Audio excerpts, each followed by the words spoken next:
they're not going to just let Trump come in and take it. Oh, you think you got the Bobby thing? Oh, you think you got the Musk thing? Oh, you have no clue what we have up our sleeves. Let me just kind of tell you one of the ones that we have up our sleeves. Monkeypox.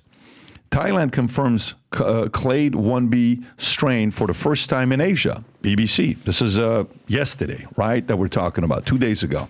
Actually, I think it is yesterday. So Thailand has confirmed its first case of potentially deadlier clade 1b strain of monkeypox, marking the first such case in Asia and the second outside of Africa. The infected individual, a 66-year-old European man, arrived in Bangkok from an unnamed African country on August 14 and developed symptoms the next day. It didn't take a long time to hook up with somebody, but clade 1b has been associated with a higher fatality rate with 4 in 100 cases leading into death. The strain has been spreading in the Democratic Republic of Congo. And I thought it was going to say the Democratic National Convention, but this is the DRC, and neighboring countries, with at least 450 deaths reported in the ongoing outbreak. Thailand's Department of Disease Control has tracked down and is monitoring 43 people who were in close contact with the infected man. So now, when you hear something like this, does any part of you, after what they did the last 4 years with COVID, does any part of you go out there and say, will they use this to try to do something to the world? Or no, not really? Well, I want to be very careful about this. I think the monkeypox story, which is now being rebranded as Mpox, is obviously bullshit. But the problem is we don't know what kind. There are a number of possibilities, and it's so early that we can't really say. But what I will tell you is they are utterly brazen in dusting off the entire COVID toolkit and just simply doing a rerun, right down to the cycle thresholds of the PCR test that they're using. So I don't know which thing this is. I don't know what the purpose is. I don't know whether or not we're looking at one disease and calling it another. I don't know if we're pretending something is an important threat to health and it isn't. I don't know what's what, but I can tell you that they telegraphed that this was coming, that I actually went to Geneva to participate in a rally against the World Health Organization. And what we were rallying against was a pandemic preparedness plan and revisions to the international health regulations that were clearly designed to solve the problem of the powerful that they faced during COVID. So there was everything built into these new measures that was going to make it impossible if they were to rerun the COVID program exactly again. It was going to make it impossible for us to figure out which way was up, what was safe, what was dangerous. We weren't going to know anything about the disease. They literally went through the right to dictate to sovereign nations what they must do in response to anything labeled by the Director General of the WHO as a public health emergency. So effectively, this was a surrender of sovereignty. Now, they backed the entire thing off. We won. They symbolically still passed the stuff, but they took all of the teeth out of it with one exception, which was censorship. But nonetheless, they effectively told us, and every time Tedros speaks, he tells us, you know what, it's not a matter of if, it's a matter of when. Now, this is actually nonsense. It's very difficult for viruses to leap from nature into people. That's not a simple jump for viruses to make.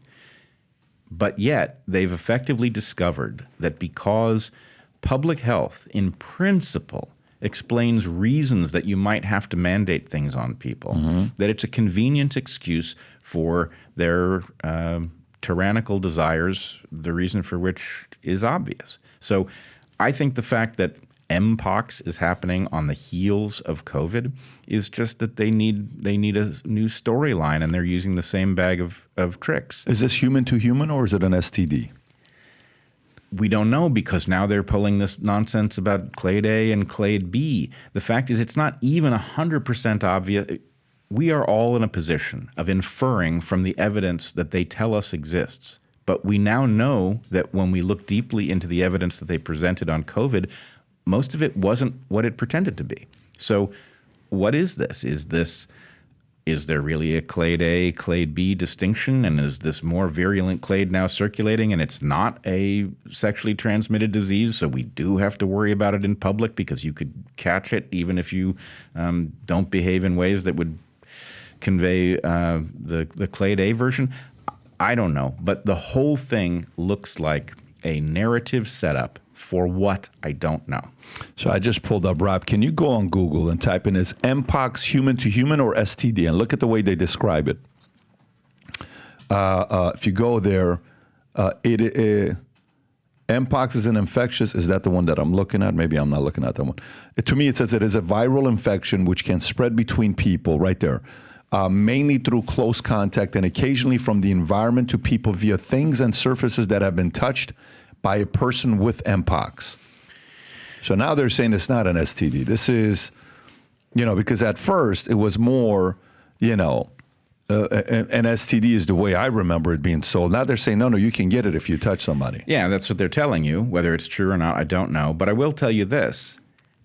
The same people who are telling us to panic over their rebranded Mpox are still pushing mRNA COVID vaccines. Now, here's the amazing fact about that. It is known that for people who get 2 or more mRNA-based COVID vaccines, that there is the triggering of the production of a very unusual antibody, something called IgG4. IgG4 is a signal that the immune system uses to turn down immune reactions when the body is overreacting to something.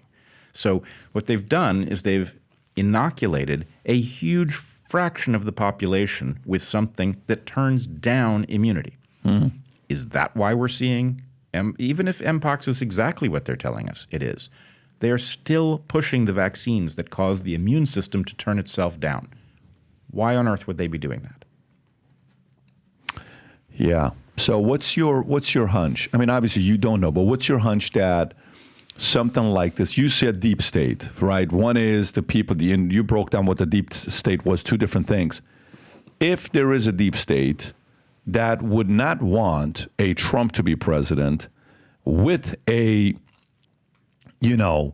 alliance with Musk and Bobby, they don't like any of those 3 guys. And they don't even like Tulsi. She even left the party. Bobby left the party. She left the party. Musk left the party. And Trump used to be part of the party 30 years ago, 40 years ago, whatever the timeline was. What sorts of things and methods would the deep state use to make sure Trump doesn't get into office? Well, I don't know if that's what they're planning. Obviously, we have one bizarre assassination attempt that the federal government does not appear overly eager to get to the bottom of. That's interesting. So it may be one of the things in their toolkit. It may be that they're planning to allow him to ascend to the presidency and leave him with an unresolvable set of booby traps. I don't know. That's a possibility. It could be that there's an October surprise coming. It could be that Monkeypox is involved in the October surprise. It could be that they're brewing 6 different things and they'll choose whichever one suits them at the moment that they think they have the right advantage to make it work. I don't know. But I do know, well, I think I know that Trump's election the first time was not on the list of things that might happen. It was not supposed to be possible, and Trump played a political game that was far more sophisticated than they understood. And frankly, I think the deepest story about what happened is that they had spent years during the Bush administration primarily, and then during Obama's administration, loading all kinds of powers into the presidency that it wasn't supposed to have, right? They broke the checks and balances that existed in our system to begin with. And they made the presidency into an office that, if you looked at it just right, had the powers of an emperor. They weren't expecting somebody they didn't control to get those powers. And when Trump ascended to the office, they knew they didn't control him, and they were, I think, understandably frightened that he was going to have those powers at his disposal. So I think this is a rerun of that question. They built a very powerful office with the expectation that it would never be in the hands of anybody who was off narrative and now they've got an outbreak of off-narrativeness. So for those guys that are watching this, let me tell you, these USA hats, they don't stay on the shelf. Every time we launch these, they go in a heartbeat. And by the way, if you're happy about Bobby Kennedy coming out and talking about the endorsement and the support and the corruption on the DNC side, and you love America, you love USA, you may not be somebody that wants to wear some other stuff, but you want to wear a hat that says USA and future looks bright, go to the QR code or go to vtmerch.com, order the USA gear and sport it, especially between now and November 5th. These are exciting times. Again, united. So if you like this clip and you want to watch another one, click right here. And if you want to watch the entire podcast, click right here.